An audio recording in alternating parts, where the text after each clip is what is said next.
My name is Knauff, and I'm a senior at Creekview High School. So a little about me, I have 3 brothers. I'm a huge Seminole fan, and I'll be attending Florida State in the fall. I love Chick-fil-A so much that I once ate Chick-fil-A for 40 Saturdays in a row. So in all seriousness, I was raised in a Christian household, and so my walk with Jesus began at a very young age. I didn't start coming to Stonecreek until I was in the 3rd grade when my parents decided they wanted to move churches. At first, I didn't really like it. I didn't understand why we left my old church. My mom just kept telling me that we had more friends here and it was closer to our house. When I told her that I still had no friends from my school, my small group, she just told me that Carson did and I was just going to have to make new ones. So I immediately made new friends.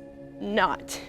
I didn't start getting involved in the church until middle school. I specifically remember one night in 6th grade, my mom coming up to my room and asking me if she wanted me to sign up for PAWS. It was the night before registration closed. I reluctantly agreed only because I remembered my older brother telling me about all the fun he had on the skate months before and about this crazy new student pastor with a faux hawk named Joey. So I went on PAWS that weekend and I grew closer to Jesus than I ever had before. I learned that Jesus is my cornerstone and I need to center my life around him. So from then on, I never missed an escape or a PAWS again, except for one PAWS, but we don't talk about that. So slowly but surely, I started falling in love with our student ministry. So although I grew up learning a lot about Jesus, I didn't really know him until the summer before my freshman year. I was so adamant to have a faith of my own, I didn't want my faith to be based off of my parents, my brothers, or anybody else's. So I got saved at a summer camp once I learned that God made me, that he loves me, and that he created me in his image. The God who created the universe knows me by name. That's insane. So my sophomore year, I decided to take a huge step out of my comfort zone by signing up to go to Guatemala for a mission trip. I've heard previous stories of my brother going down there and having unbelievable experiences, so I wanted to see what the country was like for myself. What I didn't know was that Carson was not going that year. So thanks, Carson. But I was already signed up and now freaking out. I knew people going from church, but I didn't really know any of them. So the thought of going to a foreign country without really knowing anybody terrified me. But I took a leap of faith and believed God had something in store for me. And what he taught me that week was beyond anything I could imagine. So much so that I decided to go back my junior year spring break. And luckily I did, or else Joe and Sean wouldn't have any basketball competition. Sorry, Lindley. Through Hope for Guatemala, I gained a special appreciation for community. The people you surround yourself with influence your life the most, so it's important to build positive relationships. Even when we got back to the States, sweet old Abby Kochman asked me if she could be my mentor.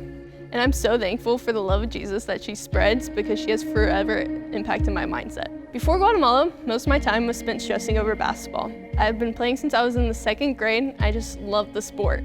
I've made most of my friends through basketball and most of my time was spent in the gym. And I couldn't picture my life without it.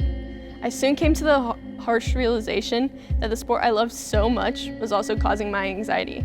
I spent many nights telling myself that I was worthless and would convince myself that I wasn't good enough. When I got back from Guatemala, I had to choose between keep playing basketball or be a camp counselor at Camp Arrowhead because the logistics of summer ball and camp didn't really compromise with each other. After much prayer, God was telling me that those lies I'd been telling myself were just that, lies. The devil wanted me to give in. He wanted to cause more anxiety and wreck my confidence altogether, but God had other plans. So I decided to be a camp counselor, and so I didn't have to give up basketball entirely. I became the team manager for the varsity girls. I still got to hang out with my friends, and even better, I got to serve them. I brought serving home from a 3rd world country to Little Canton, Georgia. So basically, it was the best of both worlds. I got more time to build my relationship with Jesus, and I didn't feel constantly pressured by basketball. Now, I'm not saying to go and quit your sport. I'm just saying to trust God, because even in times of uncertainty, he is faithful. And speaking of uncertain times, this is not how I would have imagined to be doing in my yearbook if I ever gotten the chance. I should be standing in an auditorium full of my peers, like many seniors before me, but obviously it didn't work out that way.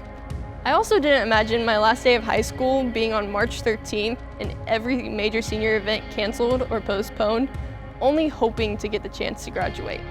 I'll admit, these past couple of weeks, I probably cried more than I have in my lifetime, which isn't really saying much because if you know me, I'm not much of a crier.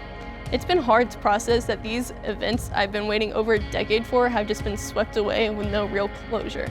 But through my tears, I've stepped back and realized these trying times have actually taught me a lot. First, I've learned it's okay to grieve. No one knows what you're truly feeling, and it's okay to be upset over the things you've lost without somebody telling you you have the wrong perspective or you're being selfish, because you're not. You're being human. I've also learned that those moments of grief are the best to turn to God. Opening my Bible and exploring God's Word has honestly kept my insanity in check. I find comfort that God has a plan even when His timing is not matched with my timing. So I'll leave y'all with this. Pray. Pray, because if you can trust God when times are hard, trusting Him when times are easier is that much more simple. So as I wrap up my time as a Stonecreek student, I'd like to thank a few people who have got me to this point. So first, I'd like to thank Stonecreek and the WAIT team and my small group leaders, Hillary, Callie, and Amy, for all that you've done to support me. Next, I would like to thank all my church friends and my school friends for being my community. I'd also like to thank my brothers for always giving me the hard truth, even when I don't ask for it. I'd like to thank my parents for raising me on such strong Christian beliefs. And a special thank you to the class of 2019 for making me feel welcome and always being there for me. Special thank you to Carson for having such a huge role in my faith. My name is Carly Knauff, and this is my yearbook.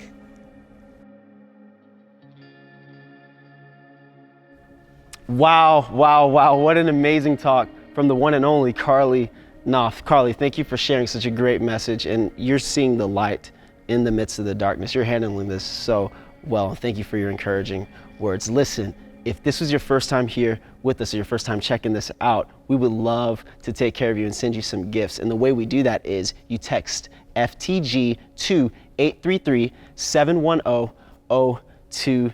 It should pop up below right here. So go ahead and take that number down and text us, and we'll reach out to you and send you some gifts. We love you guys. Take care.